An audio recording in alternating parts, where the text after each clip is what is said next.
hope it is recording. I think it is. All right, y'all ready? I know it's getting dark in here, but I'm going to keep going, okay? As long as I can see, we're going to keep going.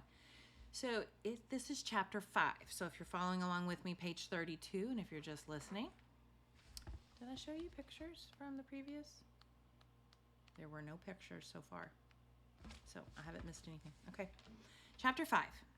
When Ferris was a baby, her father had referred to her as that child who had the audacity to make her entrance beneath the Ferris wheel. "You are my sweet Ferris wheel baby," he said again and again, and then he shortened it to Sweet Ferris, and then he shortened it again to just called her Ferris, and it stuck.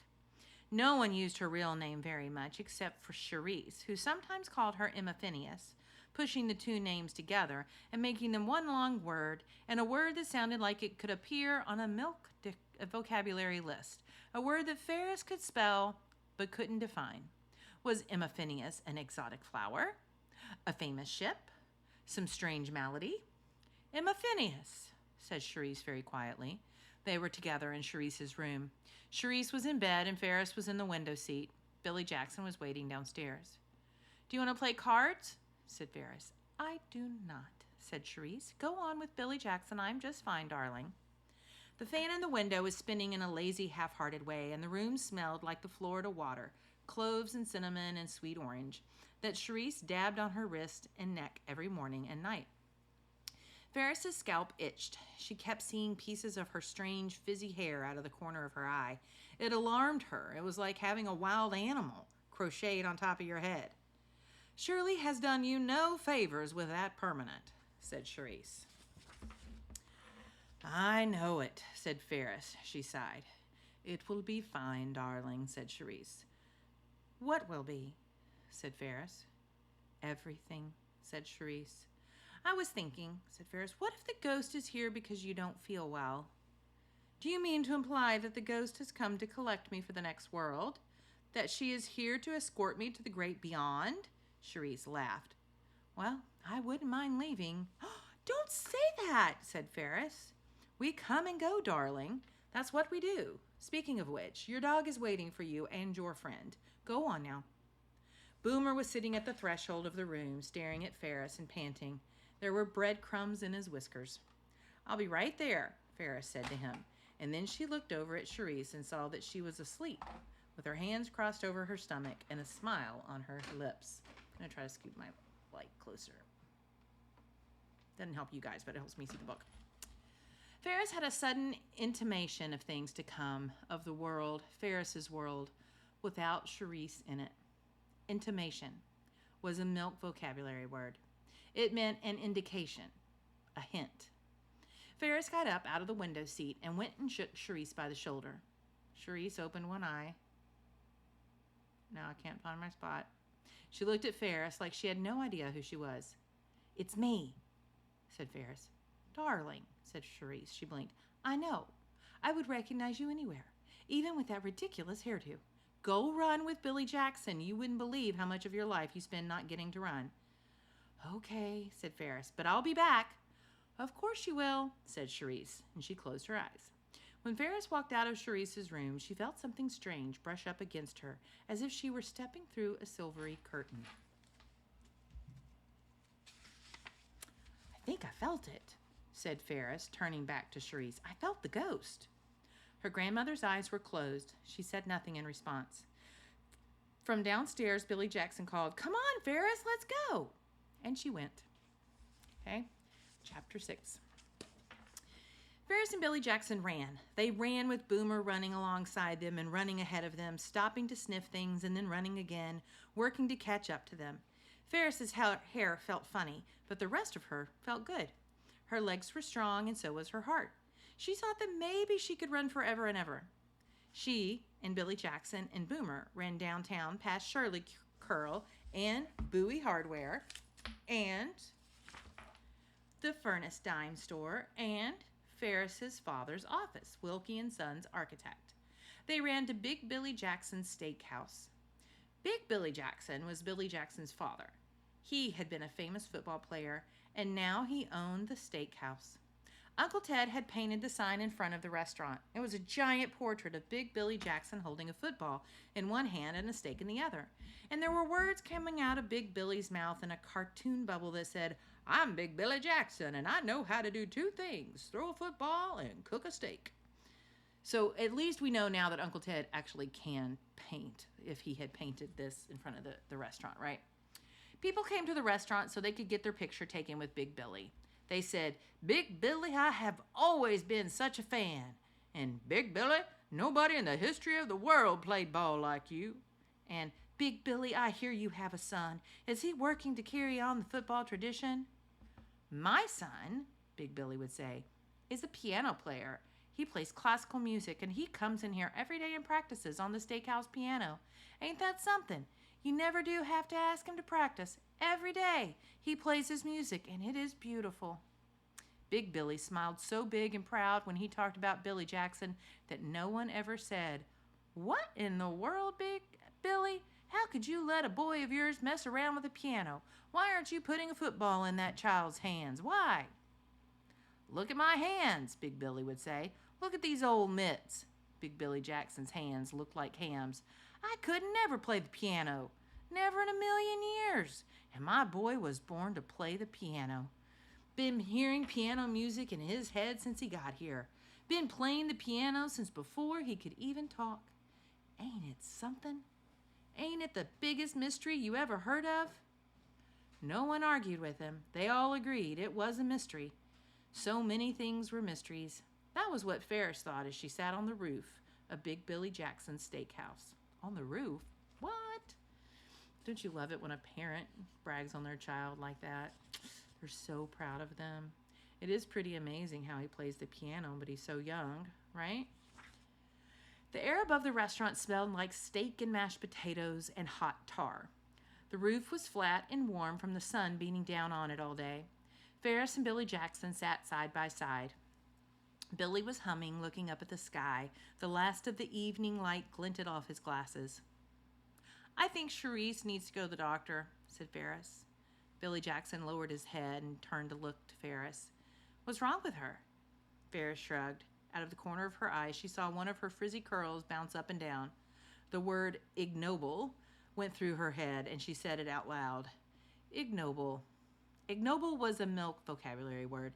Billy Jackson spelled it, and then Ferris defined it, because that was the way they had studied together for all of 4th grade, taking turns spelling and defining and spelling. "Ignoble," said Billy Jackson. "Not honorable," said Ferris. And then she knew why that word had popped into her head.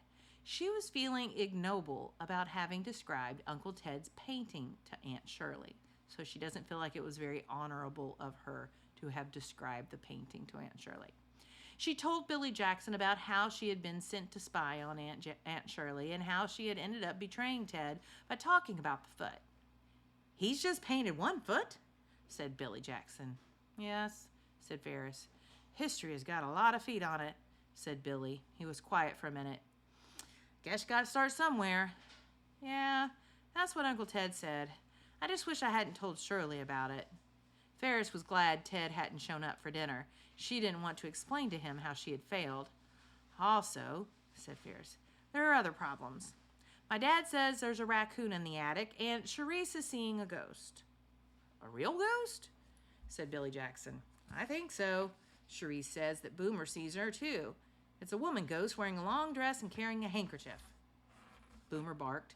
He was barking for Ferris and Billy Jackson to come down, and he was also barking because sometimes, if he barked loud enough and long enough, Pearl, the head cook at Big Billy Jackson's steakhouse, would come out banging out the kitchen door and give him a bone.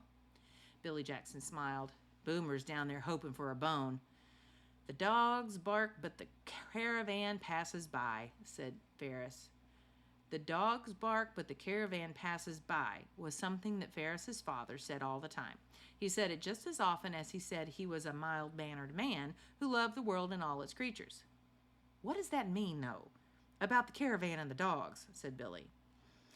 "I guess it means you can bark about what you want or shout about it, but that the world doesn't care that much, really. It just keeps on doing what it's doing." "What I want to travel to..." Let me read it again.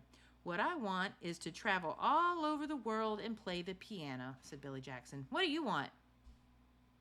I want Charisse to live forever, said Ferris. Billy Jackson took hold of Ferris's hand. She could feel the music in him. His fingers thrummed and buzzed the same way guitar strings did after you plucked them.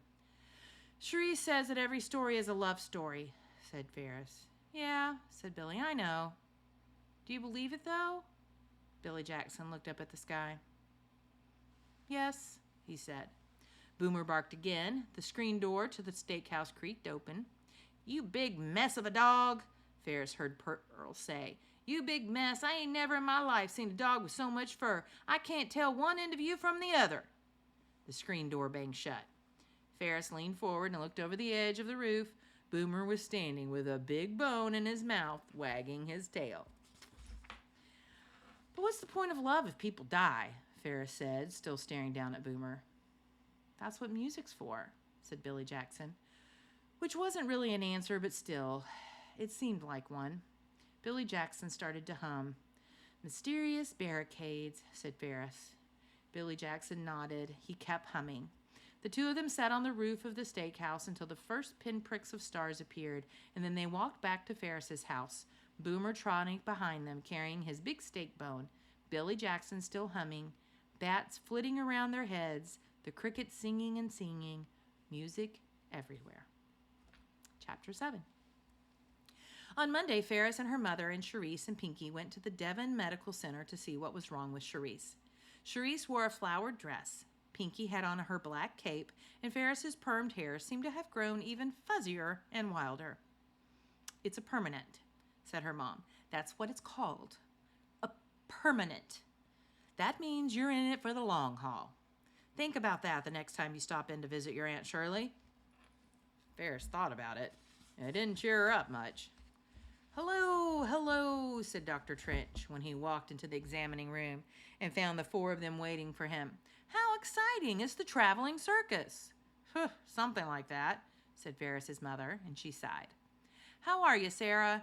Said Dr. Trench. I'm fine. It's Charisse we're worried about. Hop up on the examining table, Mrs. Wilkie, said Dr. Trench. We'll take a look under the hood. Hop up on the table, said Charisse, her voice dripping with disdain. Dr. Trench smiled. Now, Mrs. Wilkie, he said. Hop up on the table and you'll look under the hood, said Charisse. Let me try again, said Dr. Trench. If you would be so kind as to climb onto my examining table, Mrs. Wilkie. Charisse stood up. With her head held high and her purse in her hands, she stepped toward the table. Do you want help? Said Ferris. I do not, darling, said Charisse. She smiled at her. It is, however, very kind of you to offer. I danced with your father, you know, Charisse said to Dr. Trench once she was up on the table. Ferris thought that Dr. Trench seemed too old to have a father. His face was lined and weary-looking.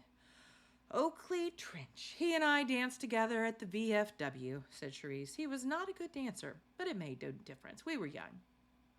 I see, said Dr. Trench. Stick your tongue out, Mrs. Wilkie. I'm not here about my tongue. I can show you my tongue, said Pinky. She was standing next to Dr. Trench, her black cape trailing on the floor. No need, said Dr. Trench to Pinky without turning around.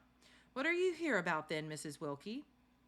I have puffy feet, said Charisse, and swollen ankles, and I've never had puffy feet or swollen ankles. It's unsightly. I've always prided myself on my elegant feet and my shapely ankles. Tell him how you feel, Charisse, said Ferris's mother. Not how you look, how you feel. Will you pull my loose tooth? Said Pinky to Dr. Trench. Dr. Trench looked down at Pinky and studied her for a minute. You're a tough customer. I bet you could do it yourself with a pair of pliers, he winked. Sit down, Pinky, said Ferris's mother. No, said Pinky, and she left the examining room with the angry swirl of her black cape. Ferris was relieved to see her go. Come back here, said Ferris's mother, but she didn't say it like she meant it. Dr. Trench put his stethoscope on Charisse's chest and listened intently. He looked like someone trying to crack a safe, working to get the combination to Charisse. Said Dr. Trench. Ferris felt a sense of foreboding. She spelled the milk vocabulary word quietly to herself. Foreboding. She imagined Billy Jackson standing beside her, defining the word. A feeling that something bad is going to happen. That's a great word, foreboding. Oh, I love that word. She heard Billy Jackson say, said Dr. Trench again, the stethoscope still on Charisse's chest. Repeated Charisse. She rolled her eyes and stuck out her tongue at Ferris, and Ferris was suddenly overcome by love for her grandmother, for her elegant feet and shapely ankles, her gnarled hands and bright eyes, her refusal to follow directions, her insistence on not letting anybody tell her who to be.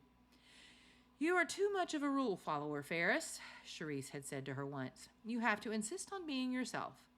Do not let the world tell you who you are. Rather, tell the world who you are.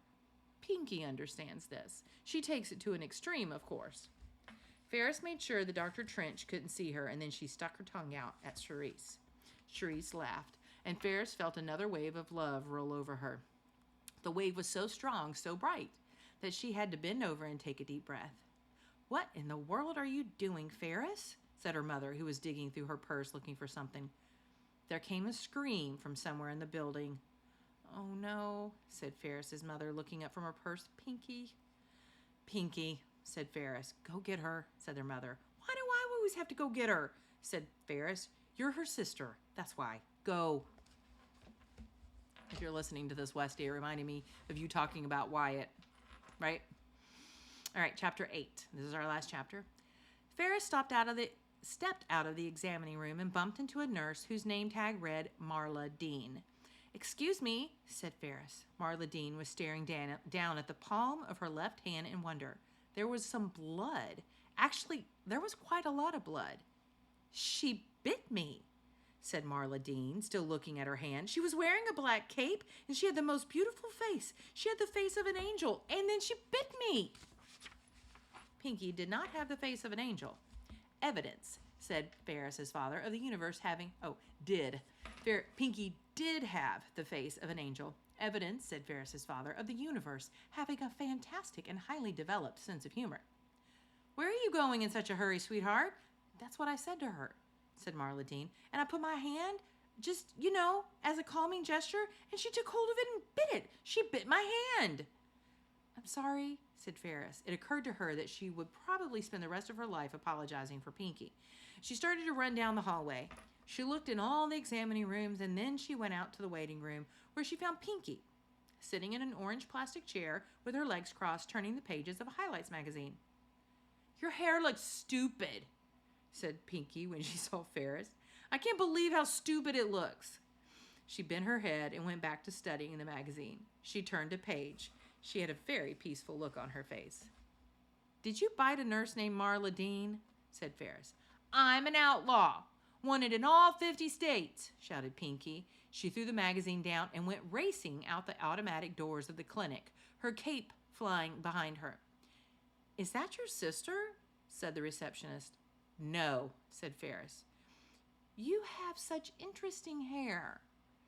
Thank you, said Ferris. She walked past the receptionist and through the doors and out into the parking lot where, of course, Pinky was nowhere to be seen. That was how the visit to the doctor's office went.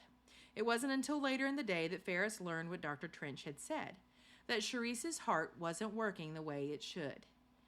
How should it work? Said Ferris to her mother. They were sitting at the kitchen table. The magnolia tree was standing outside the window, looking in at them and listening. It's not pumping efficiently, said her mother. Below them in the basement, Uncle Ted was painting the history of the world. Ferris's father was in the attic assessing the raccoon situation. Before he'd climbed the attic stairs, he'd said, I believe we may have more than one. More than one what? Said Ferris's mother. Raccoon, said her father. Oh, larger problems loom on the horizon, said Ferris's mother. The dogs bark, but the caravan passes by, said Ferris's father when he left the kitchen and headed for the attic. He took a tennis racket with him for protection. Pinky was in her room. She had been grounded for an indefinite amount of time as a punishment for biting Marla Dean. Ferris and her mother had found Pinky downtown in Bowie Hardware talking to Mr. Bowie. What a charming child, said Mr. Bowie. Mr. Bowie was even older than Charisse. He always wore a bow tie. He had a hearing aid in his left ear. It was a delight to converse with her, he said as he fiddled with his hearing aid. She has a deep interest in all things hardware, particularly pliers. Oh no, oh no, what did the doctor tell her to do with pliers? Thank you very much, Mr. Bowie, Ferris's mother had said as she pushed Pinky ahead of her out the store. And now Ferris was sitting across from her mother, and Boomer was resting his head on Ferris's foot. And Ferris was learning that something was wrong with Charisse. What does that mean? Said Ferris. What does it mean not to pump efficiently? Her mother looked her in the eye. She said, there's water around her heart, and that makes it hard for the heart to work. It's a disease. It's called congestive heart failure. Failure? Said Ferris. There's medicine for it, her mother said gently. Dr. Trench gave her the medicine. Okay, said Ferris. She got it from the table and climbed the stairs to Charisse's room, her heart heavy inside of her, Boomer following behind. Charisse was asleep in bed, her hands folded on her stomach. Ferris walked into the room, but Boomer sat down in the hallway. Ferris climbed into the window seat. She stared hard at the threshold. She wanted desperately to see the ghost, but she couldn't see anything except the carpet in the hallway and Boomer's worried face. She picked up the worn pack of playing cards and shuffled them. Charisse had taught her how to shuffle cards. Charisse had learned from her father. My father, your great-grandfather, was a rake, darling, a charmer, a ne'er-do-well, a gambler of the worst sort. Why, when I was a child, he gambled this house away. Fortunately, fate intervened, which is to say that my mother came to the rescue and secured a loan from her father. Those were turbulent times, but then I suppose all times are turbulent in one way or another. Ferris shuffled the cards again and then again. They made a fluttery, hopeful sigh. The only other noise in the room was the whistling sound Charisse's breath made as it entered and left her body. Ferris put down the cards and got up from the window seat. She went to the bed and knelt down and put her left ear on Charisse's chest. Charisse didn't move. Ferris listened and she heard it. Charisse's heart. It was singing a half-broken, half-hopeful song that sounded like, I celebrate myself and I sing myself. Whitman's words from Leaves of Grass. Charisse stirred. She put her hand on top of Ferris's head. You strange, wondrous child, she said. What are you doing? Listening to your heart, said Ferris. She didn't move. Tell me how you caught me. Tell me how you recognized me at first sight. Darling, said Charisse. She's here. Who is? Said Ferris. The ghost, said Charisse. She's standing right in the doorway. Look. Ferris lifted her head. Boomer was standing at attention. All his fur seemed to be electrified. He made a strange noise, a swallowed, strangled bark. I don't see her, said Ferris. Shh, said Charisse. A great gust of air blew through the room, and the pack of cards went flying up off the window seat. The cards swirled through the air and then landed, scattered all over the floor. And then there was a silence, stillness. Ferris could hear her own heart beating, and then she couldn't even hear that. Everything stopped. The room seemed to hold its breath. I think it's kasura. I don't know. I'm not positive how to pronounce that. A milk vocabulary word. An interruption or break. A silence. Which was shattered by a high-pitched scream. Yes! Someone shouted. And then, out of my way! Fools! Pinky. We're going to stop right there. End of chapter 8.